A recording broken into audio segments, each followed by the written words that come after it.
Muy buenas noches. Volvemos en contexto global para contarles todo lo que está sucediendo en el mundo. Yo soy Rodrigo Sedano, acompáñenme con los titulares.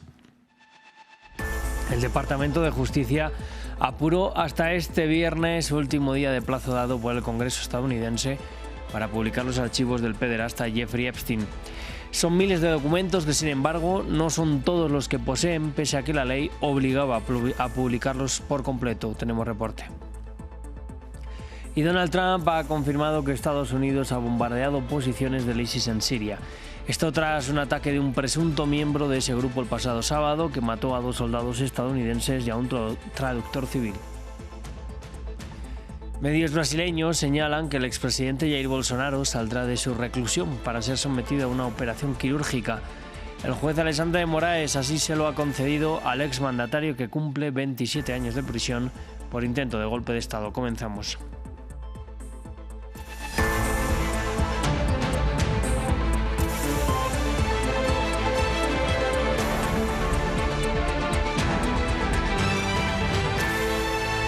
Abrimos este informativo en Estados Unidos para hablar de los archivos del pederasta Jeffrey Epstein, que este viernes han sido finalmente publicados por el Departamento de Justicia. Lo han hecho en el último día de plazo que les dio el Congreso para ello y con matices. La ley firmada por el propio Donald Trump les obligaba a publicarlos al completo, pero no han publicado todos los documentos, pese a que son miles los que hoy han salido a la luz. Muchos de ellos tienen censura parcial para ocultar información sensible. Anteriormente nos conectábamos con nuestra corresponsal en Washington, Natalia Cabrera, que nos hablaba de los documentos que ya se conocen y de lo que todavía podemos ver. Hola Rodrigo, pues lo que hizo el Departamento de Justicia fue justamente habilitar una página web que contiene un motor de búsqueda y que se divide en 4 carpetas, por decirlo de alguna manera. En primer lugar están los documentos de las cortes, en los que hay distintas demandas que van desde, por ejemplo, procesos que se iniciaron en el estado de la Florida en 2005 hasta uno, por ejemplo, de 2008, en el que Epstein había llegado a un acuerdo con los demandantes. En ese momento también hay otra carpeta que habla de las revelaciones justamente que está haciendo el Departamento de Justicia en virtud del vencimiento de este plazo que le había otorgado esta ley, que fue promulgada y aprobada primero por el Congreso y luego promulgada por el presidente Donald Trump, y es allí donde en teoría estarían todos los documentos nuevos. Y luego hay otra carpeta más que contiene todo este material que ya había sido revelado por el Comité de Vigilancia de la Cámara de Representantes, y asimismo uno más de los documentos que ya se conocían gracias a recursos presentados por distintas partes para solicitar información. En este motor de búsqueda también justamente se permite ingresar palabras, pero por ejemplo lo que estuvimos verificando es que no funciona muy bien. Pues de hecho ingresamos Epstein, ingresamos el nombre de Donald Trump también, y la búsqueda no arroja ningún resultado, y el mismo sistema dice y advierte que esto puede ser debido a que la mayoría de los documentos y muchos documentos son escaneados o escritos a mano, por lo cual no funcionaría correctamente. Entre lo que se ha visto ya, entre lo que hay algunas fotografías del expresidente Bill Clinton, que pues desde luego no se conoce todavía el contexto en el que fueron tomadas, pero se le ve en ellas. También hay unas de Michael Jackson, el cantante Michael Jackson, y de Mick Jagger, así como registros de vuelos a la isla de Epstein, alguna lista de nombres de los masajistas que están también censurados para proteger justamente sus identidades. Y también hay algunos videos de la celda las afueras de la celda de Jeffrey Epstein, en la que supuestamente se suicidó, y pues lo que ha dicho el Departamento de Justicia es que justamente hay una cláusula que esta ley establecía que no se iban a publicar todos los documentos si interferían con alguna investigación en curso o si ponían en riesgo la identidad de las víctimas. Y el secretario de Estado estadounidense, Marco Rubio, dio una conferencia de prensa en la que actualizó sobre algunos de los asuntos importantes en materia de política exterior. Dijo que considera ilegítimo el gobierno de Nicolás Maduro, pero que desea mantener su asociación estratégica con Colombia. También recordó que Ucrania debe hacer parte de la mesa de negociaciones para alcanzar la paz con Rusia. Nos lo cuenta Gabriel Colsen. Una agenda de política exterior con múltiples frentes. Marco Rubio dio actualización sobre algunos de los temas más calientes. Justificó la presión creciente de Donald Trump contra Venezuela, diciendo que la administración considera ilegítimo el gobierno de Nicolás Maduro. ¿Consideramos legítimo a Maduro? No. En última instancia, está claro que el statu quo actual con el régimen venezolano es intolerable para Estados Unidos. El statu quo, según el cual operan y cooperan con organizaciones terroristas contra los intereses nacionales de Estados Unidos, no solo cooperando, sino también asociándose y participando en actividades que amenazan los intereses nacionales de Estados Unidos. Así que nuestro objetivo es cambiar esta dinámica y por eso el presidente está haciendo lo que está haciendo. En respuesta, el canciller de Venezuela acusó a Rubio de profesar odio por América Latina y lo tildó de mentiroso. Por otro lado, Marco Rubio dijo querer mantener la alianza de su país con Colombia, que calificó de muy importante y estratégica. Sobre las conversaciones de paz entre Rusia y Ucrania, el secretario de Estado recordó que Kiev debe hacer parte de las discusiones, eso mientras el presidente Zelensky acusó varias veces a Trump de no invitarlo a la mesa de negociaciones. No puede haber un acuerdo de paz sin el consentimiento de Ucrania y, por supuesto, tampoco puede haberlo sin el consentimiento de Rusia. Pero no olvidemos que cualquier acuerdo de paz debe ser aceptado por Ucrania, ya que es parte implicada en el conflicto. Finalmente, reconoció que Tailandia y Camboya reanudaron los combates tras el anuncio del cese el fuego por Donald Trump el 12 de diciembre. Sin embargo, dijo que confía en que ambos países se comprometan a respetar la tregua a inicios de la semana próxima.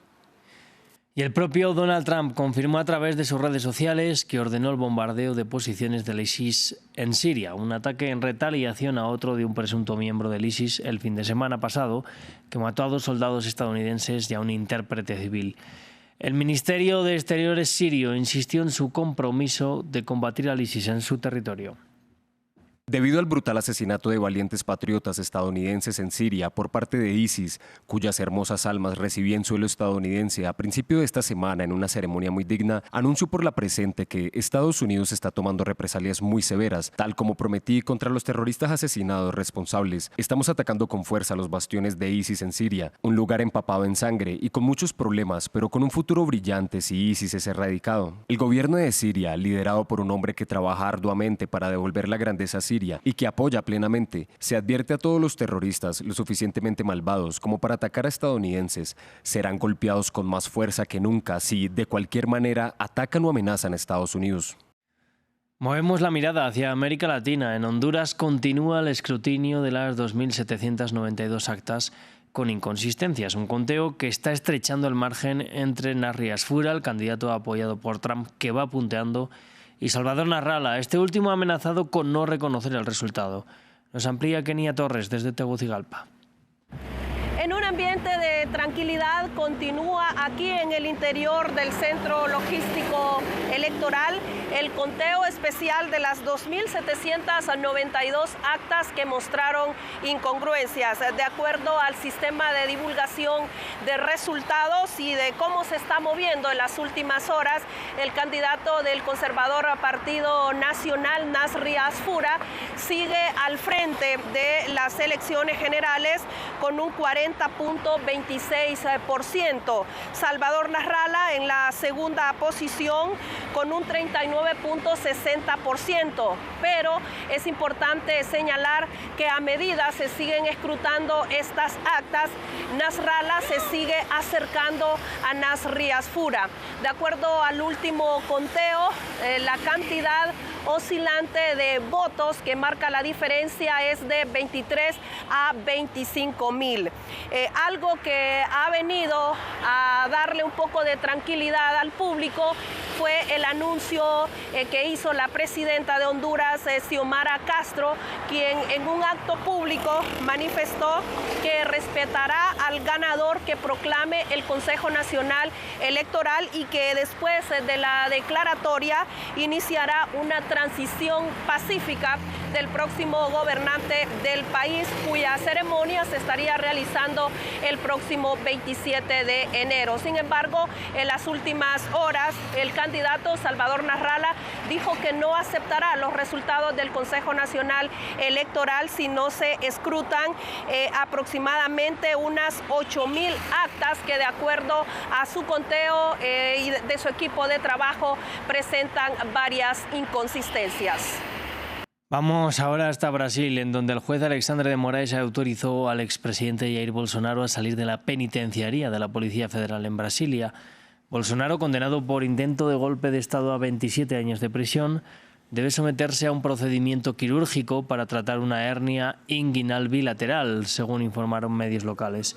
Los abogados de Bolsonaro pidieron también la semana pasada que pueda cumplir la pena bajo arresto domiciliario humanitario, una petición que de Moraes ha desestimado. Y en Colombia subió hasta 7 el número de soldados muertos en el ataque a una base militar en Aguachica, una localidad del departamento del Cesar, en el noreste del país. El número de heridos asciende al menos a 30, según el Ministerio de Defensa, que atribuye el ataque a la guerrilla del ELN. Estos habrían lanzado explosivos desde drones a la base aérea, en donde los soldados descansaban tras una jornada de entrenamiento. Y el descontento sigue creciendo en Bolivia. Este viernes, las calles de las ciudades más grandes del país andino, incluida La Paz, quedaron paralizadas. Los trabajadores del transporte público se declararon en huelga contra el fin de los subsidios del combustible que el Estado asumía desde hace 20 años.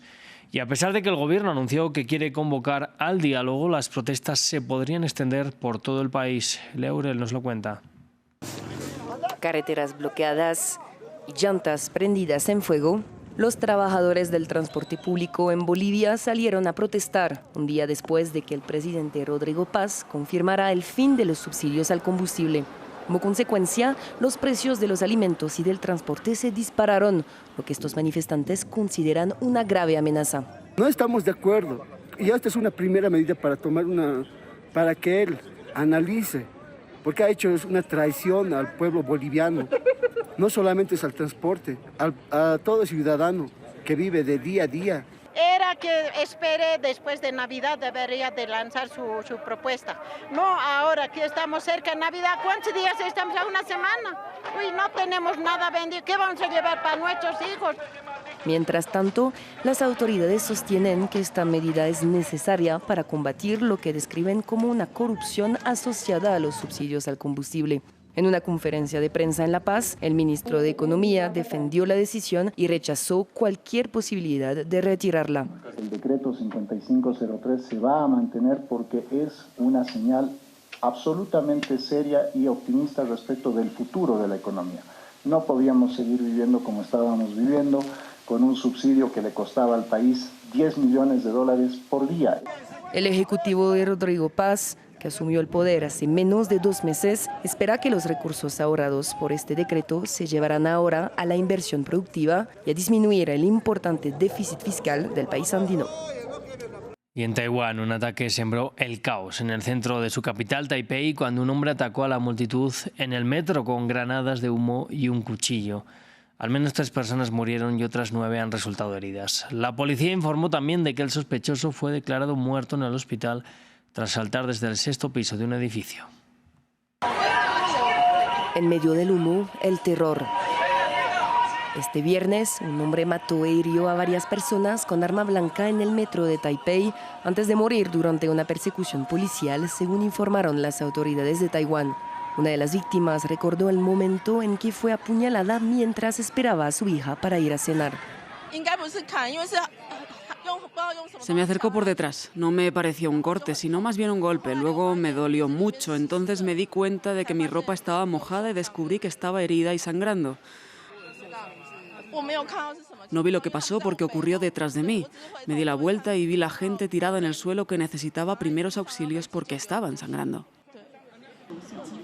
Hasta ahora se desconoce el móvil del crimen, pero el primer ministro de Taiwán calificó estos actos de deliberados y anunció un refuerzo de las medidas de seguridad en toda la isla. En estas circunstancias se pidió inmediatamente a la Agencia Nacional de Policía del Ministerio del Interior que elevara el nivel de alerta en todas las estaciones de tren, autobús, estaciones de metro y aeropuertos del país, basándonos en las características preliminares del sospechoso recopiladas hasta ahora. Los delitos violentos son poco frecuentes en Taiwán, aunque en 2014 se produjo un ataque que horrorizó a la población cuando un hombre sembró el terror en ese mismo metro de Taipei y mató a 4 personas también con arma blanca. Así nos vamos a despedir. Yo les invito a que sigan aquí con nosotros en France 24.